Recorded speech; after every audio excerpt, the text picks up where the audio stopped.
welcome to another vlog. And today guys, mag-review ako nitong no-bake macaroni, okay? This is made by my sister Manaybing.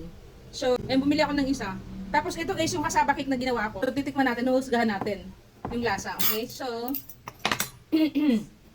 kukuha ko ng konting kasaba cake. Judging ano lang to, judging time lang. Kasi kanina, mas prefer kong kainin yung banana muffin. So, kukuha tayo nito guys, tikman natin. Judging time. No bake. Paborito ko kasi talaga to guys. Pero wala akong time gumawa. Medyo busy po ako. So titikman ko to. Papartner ko din to ng coffee. Ate Shasha may cold water dito eh. But I have hot black coffee here. So it's tikiman time. Unahin ko muna yung kasaba cake. Kung ano yung lasa ng ginawa ko ngayon.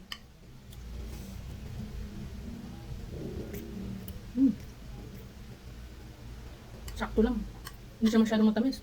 Ayun, good job, Pearl. Yan ang gusto kong kasaba cake, yung hindi matamis. Kasi pag matamis guys, masakit sa lalamunan.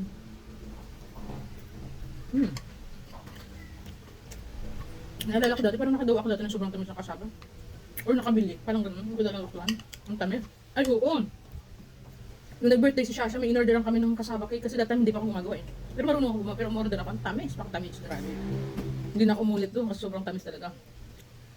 Tapos ito guys, tingnan mo, masarap mo. Obvious na masarap kasi masarap yung kasaba cake ni Pearl. Si sister ang paggawa ng madami. Pang tinda nila yun sa bazaar. Ate, gumawa, yung kita plate ate, yung kita plate, do not eat directly from the ano. Why? So, may spoil yan kasi hindi naman natin maubos. Ano naman Manaybing? No bake macaroni. Ako pan talaga ako ng mga macaroni. Kaso, ayun nga, mag-macaroni salad nga ako yung ano. Kompleto na ako ng ingredients, medyo busy lang. Sarap.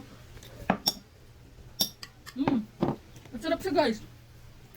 Nakita ko sa inyo guys. Ayun na, pag umorder kayo nito kay Manaybing, ang mura lang ng bigay niyo. Pwede nyo i-resell sa office nyo ng 150 pa.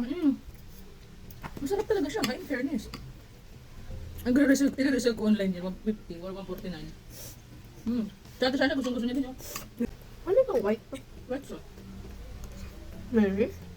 Cream cheese, ay hindi. Quick melt. Cheese. Ano pa ng spaghetti? Ay, ano macaroni? Paborito ko kasi talaga. Ulit-ulit na ako, paborito ko. Paborito ko talaga.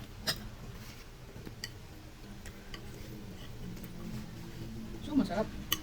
Dinner na namin ito ni Ate Shasha. Pero pag dinner na siya kasi may ground pork siya yun.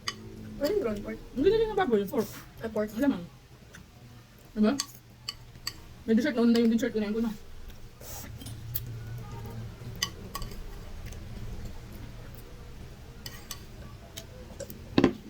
Masarap. It's a pop. Yummy Manaybing. Yummy. Nakain pa ako. Nakain ko lang to.